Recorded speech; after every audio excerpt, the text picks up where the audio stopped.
નમસ્કાર અમારા પરમ સ્નેહી પેન્શનર મિત્રો, નિવૃત્ત કર્મચારી મિત્રો, ભાઈઓ તથા બહેનો, સ્વાગત છે આપ સૌનું આપણી આ યુટ્યુબ ચેનલ ભાવેશ મકવાણા ન્યૂઝમાં।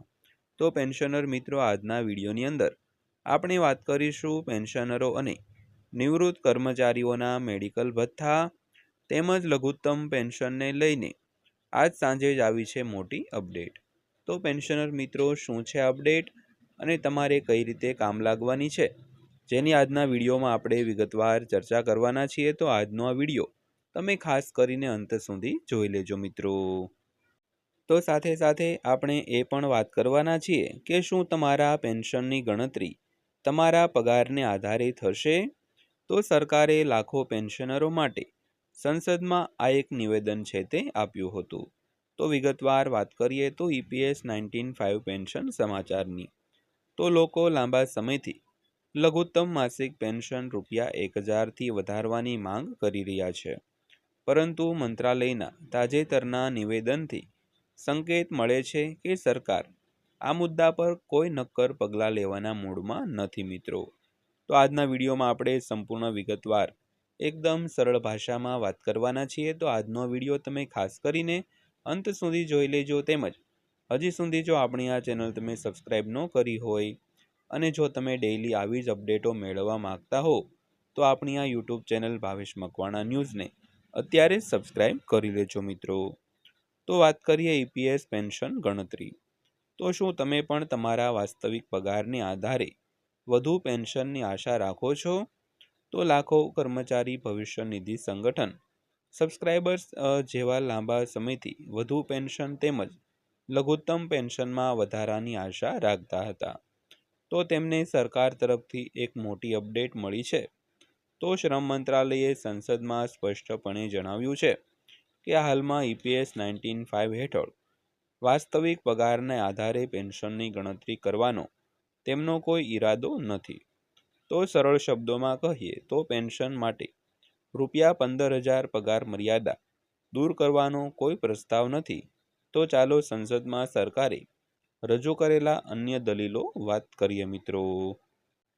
તો હકીકતમાં 30 માર્ચ 2026ના રોજ સાંસદ ગિરધારી યાદવે લોકસભામાં એક લેખિત પ્રશ્નમાં પૂછ્યું હતું કે તેમણે બે મહત્વપૂર્ણ મુદ્દાઓ પર સ્પષ્ટતા માગી હતી।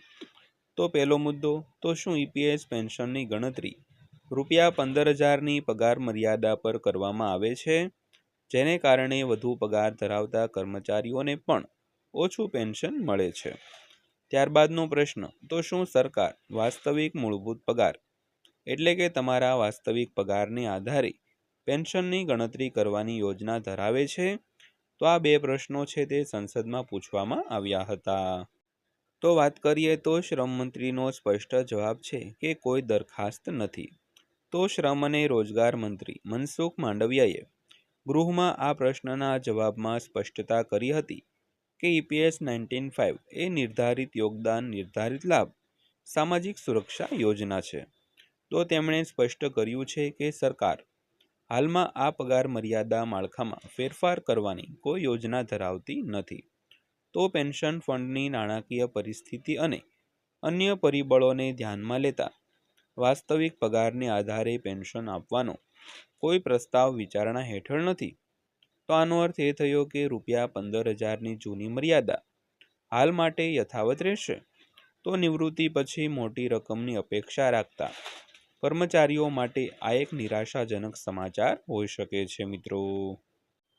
તો ત્યારબાદ વાત કરીએ તો પેન્શન કેમ નથી વધી રહ્યું અને ગણિત સમજીએ। તો શ્રમ અને રોજગાર મંત્રી મનસુખ માંડવિયાએ સમજાવ્યું કે પેન્શન કોર્પ્સ કેવી રીતે બનાવવામાં આવે છે। તો તમારા નોકરીદાતા તમારા પગારના 8.33% પેન્શન ફંડમાં ફાળો આપે છે। તો કેન્દ્ર સરકાર પણ 1.16% ફાળો આપે છે। જો કે મુશ્કેલી એ છે કે આ સરકારી ફાળો દર મહિને ₹15,000 સુધીના પગાર સુધી મર્યાદિત છે। તો આ મુખ્ય કારણ એ છે કે પેન્શન ગણતરીઓ તમારા વાસ્તવિક ઉચ્ચ પગાર સાથે સંપૂર્ણપણે જોડાયેલી નથી મિત્રો। ત્યારબાદ ચર્ચા કરીએ તો કર્મચારીઓની માંગણીઓ શું હતી। તો હાલમાં EPS હેઠળ પેન્શન માટે મહત્તમ પગાર મર્યાદા ₹15,000 છે। તો દેશભરના લાખો કર્મચારીઓએ માંગ કરી છે કે તેમના પેન્શનની ગણતરી તેમના વાસ્તવિક પગારને આધારે કરવામાં આવે, કારણ કે આજે મોટાભાગના લોકોનો મૂળ પગાર 15,000 કરતાં ઘણો વધારે છે. તો તેઓ દલીલ કરે છે કે તેઓ વધુ યોગદાન આપવા માટે તૈયાર હોવાથી તેમનું પેન્શન તેમના વાસ્તવિક પગારને આધારે હોવું જોઈએ. પરંતુ સરકારે પણ સ્પષ્ટ કર્યું હતું કે હાલમાં ₹15,000ની આ મર્યાદાથી વધુ પેન્શનની ગણતરી કરવાનો કોઈ પ્રસ્તાવ ટેબલ પર નથી. તો સરકારના આ તાજેતરના વલણથી આ આશાઓને ફટકો છે તે પડ્યો છે મિત્રો.